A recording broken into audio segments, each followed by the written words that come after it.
Bismillahirrahmanirrahim. Assalamualaikum warahmatullahi wabarakatuh. Baik, saya atas nama Susanti dari Prodi Teknologi Hasil Perikanan, NIM STK 120027. Baik, langsung saja. Di sini saya akan mengikuti mid test dari mata kuliah Biokimia Dasar. Nah, untuk semester 3 angkatan 2020. Baik, langsung saja. Kita beralih ke pertanyaan pertama, yaitu jelaskan pengertian biokimia dan perannya dalam kehidupan sehari-hari. Nah, yang saya ketahui yaitu biokimia atau biologis adalah ilmu yang mempelajari proses-proses kimia yang ada di dalam tubuh yang berhubungan dengan organisme hidup. Nah, sebagai subdisiplin dari biologi kimia. Nah, biokimia dapat dibagi menjadi dua bidang, yaitu biologi struktural dan enzim dan metabolisme. Nah, yang saya ketahui dalam kehidupan sehari-hari, maksud saya kaitannya dalam kehidupan sehari-hari, yaitu setiap kehidupan di dunia akan terjadi reaksi-reaksi pada reaksi-reaksi kimia pada bagian terkecil tersusun di dalam tubuh. Pada makhluk hidup, proses kimia biasa disebut dengan biokimia. Nah, selanjutnya kita beralih ke pertanyaan nomor 2, yaitu jelaskan pengertian air di dalam lingkup kimia. Nah, dapat kita ketahui bahwa air adalah senyawa yang penting di dalam tubuh manusia, semua dalam bentuk kehidupan yang diketahui sampai saat ini di bumi. Tetapi di planet air menutupi hampir 71% di permukaan bumi. Nah, terdapat 1,4 triliun kilometer kubik tersedia di bumi. Nah, selanjutnya kita beralih ke soal nomor 3, yaitu jelaskan pengertian metabolisme, anabolisme, dan katabolisme, dan beri contohnya. Nah, yang pertama kita bahas yaitu metabolisme. Nah, metabolisme itu merupakan proses kimia yang terjadi di dalam sel tubuh untuk mengubah makanan, minuman, dan yang dikonsumsi menjadi energi. Nah, energi dibutuhkan oleh tubuh agar sel dan jaringan tubuh tetap sehat, tumbuh dan selanjutnya kita beralih ke anabolisme. Nah, anabolisme merupakan proses kimia yang membutuhkan molekul baru untuk menjalankan fungsi tubuh. Nah, contoh dari anabolisme yaitu sintesis protein, sintesis DNA, fotosintesis, sintesis atau pembuatan protein. Nah, selanjutnya kita beralih ke katabolisme. Nah, katabolisme adalah proses pemecahan atau penguraian senyawa kompleks ke senyawa yang lebih sederhana. Nah, dengan menghasilkan energi yang difungsikan organisme untuk beraktivitas. Nah, contoh dari katabolisme yaitu polisakarida seperti selulosa dan pati adalah molekul kompleks unit monomer glukosa. Nah, kita beralih ke pertanyaan yang keempat, yaitu jelaskan pengertian asam amino, asam esensial dan non esensial, asam amino non polar, asam amino polar netral, asam amino bermuatan negatif, dan asam amino bermuatan positif, dan asam amino aromatik. Nah, yang pertama yang kita bahas yaitu asam amino. Nah, definisi dari asam amino adalah senyawa organik yang memiliki gugus fungsi karboksil yang amina serta rantai samping yang spesifik untuk setiap jenis asam amino. Nah, yang kedua yaitu asam amino esensial atau AAE, merupakan salah satu jenis nutrisi yang penting dalam tubuh kembang anak. Nah, yang Selanjutnya yaitu asam amino non esensial. Nah, dapat diproduksi dalam tubuh. Nah, selanjutnya yaitu asam amino polar. Dengan non polar adalah asam amino polar memiliki polaritas, sedangkan polaritas tidak ada asam amino non polar. Nah, kita beralih ke gugus R yang bersifat hidrofilik adalah gugus R yang mempunyai muatan neto negatif ataupun positif. Nah, asam amino yang pada pH 7 mempunyai muatan neto negatif adalah asam aspartat atau asam glutamat. Nah, pada muatan positif lisin berasal dari ionisasi gugus amino pada rantai alifikasitnya. Nah, yang terakhir yaitu terdapat 3 asam amino yang mempunyai gugus R dengan cincin aromatik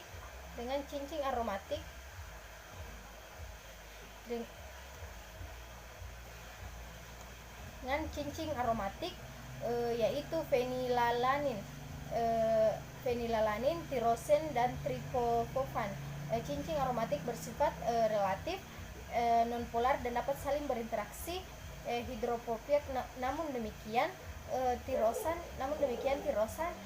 dan triptofan bersifat lebih polar daripada fenilalanin.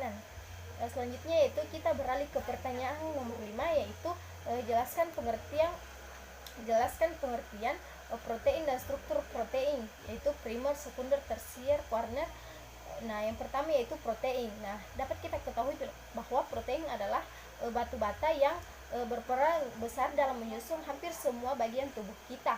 Misalnya otot dan tulang, jantung, paru-paru, otak, kulit, dan rambut. Tidak hanya itu, protein juga bertanggung jawab untuk memelihara dan mengganti jaringan tubuh yang telah rusak. Nah, adapun struktur protein adalah susunan 3 dimensi atom-atom dalam molekul protein yang merupakan rantai asam amino. Kebutuhan primer adalah kebutuhan pertama yang harus dipenuhi supaya kehidupan layak.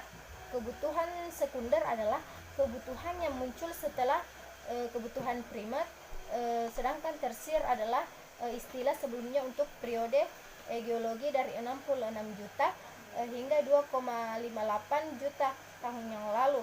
Nah, rentang waktu yang terjadi antara periode sekunder dan kuarter yang digantikan. Selanjutnya atom karbon kuartener, yaitu atom karbon yang mengikuti secara langsing 4 atom karbon yang lain. Nah, selanjutnya kita beralih ke pertanyaan nomor 6, yaitu jelaskan klarifikasi enzim dalam 6 kelompok utama dan jelaskan pula faktor-faktor yang mempengaruhi aktivitas enzim dan jelaskan masing-masing faktor-faktor tersebut. Nah, dapat kita ketahui bahwa 6 kelompok utama enzim, yaitu yang pertama yaitu oksidireduksi adalah enzim yang mengkatalis reaksi oksidasi. Reaksi enzim ini yang penting karena reaksi ini bertanggung jawab untuk produksi panas dan dari energi. Nah, yang kedua yaitu transpirasi, juga dikenal enzim yang mengkatalisis reaksi di mana transport gugus potensial antara dua substrat yang berlangsung. Nah, yang ketiga yaitu hidrolos, juga diketahui sebagai enzim hidrolitik, di mana mengkatalis reaksi hidrolisis karbohidrat, protein, dan ester. Yang keempat yaitu laser adalah enzim yang mengkatalis reaksi melibatkan kelompok dari substrat oleh proses selain hidrolisis. Nah, yang keenam yaitu selanjutnya yang kelima yaitu isomatase, adalah enzim yang mengkatalisis reaksi eliminasi, adalah enzim yang mengkatalis reaksi. Yang keenam yaitu ligase, juga dikenal sebagai sintase. Ini dalam enzim yang mengkatalis reaksi di mana kaplin dan senyawa yang berlibat dengan memecah ikatan. Dan selanjutnya adapun faktor-faktor yang mempengaruhi aktivitas enzim. Yang pertama yaitu temperatur tinggi yang mempengaruhi kerja enzim, yakni sedangkan pada temperatur rendah menyebabkan denatasi protein, sedangkan pada temperatur rendah akan menghambat reaksi pada temperatur rendah akan menghambat reaksi. Pada umumnya temperatur optimum enzim adalah 30 derajat sampai 40 derajat. Nah, yang kedua yaitu perubahan pH. Senggol yang berpengetahuan pada pertumbuhan. Selanjutnya yaitu yang ketiga yaitu konsentrasi enzim dan substrat. Semakin banyak enzim reaksi akan semakin cepat. Sebaliknya apabila enzim sedikit maka menghambat terjadinya juga terlambat. Nah, selanjutnya yaitu yang keempat yaitu inhibitor enzim yang menghambat kerja enzim sehingga kecepatan reaksi akan turun. Nah, ada dua macam inhibitor yaitu inhibitor komparatif atau zat penghambat mirip dengan substrat sehingga kompetensi dengan substrat untuk bergabung ke sisi aktif. Selanjutnya kita beralih ke nomor 7 yaitu perbedaan sel tumbuhan dan sel hewan serta struktur dan fungsi organel sel. Nah, dapat kita ketahui bahwa sel tumbuhan memiliki dinding sel, sementara sel hewan tidak memiliki dinding sel. Nah, tumbuhan hanya mampu membuat gerakan-gerakan kecil dan halus, sedangkan hewan bisa melakukan beragam gerakan yang aktif. Nah, adapun struktur dan fungsi organel sel, yang pertama yaitu membran sel yang berfungsi sebagai pembentuk dasar struktur organisme.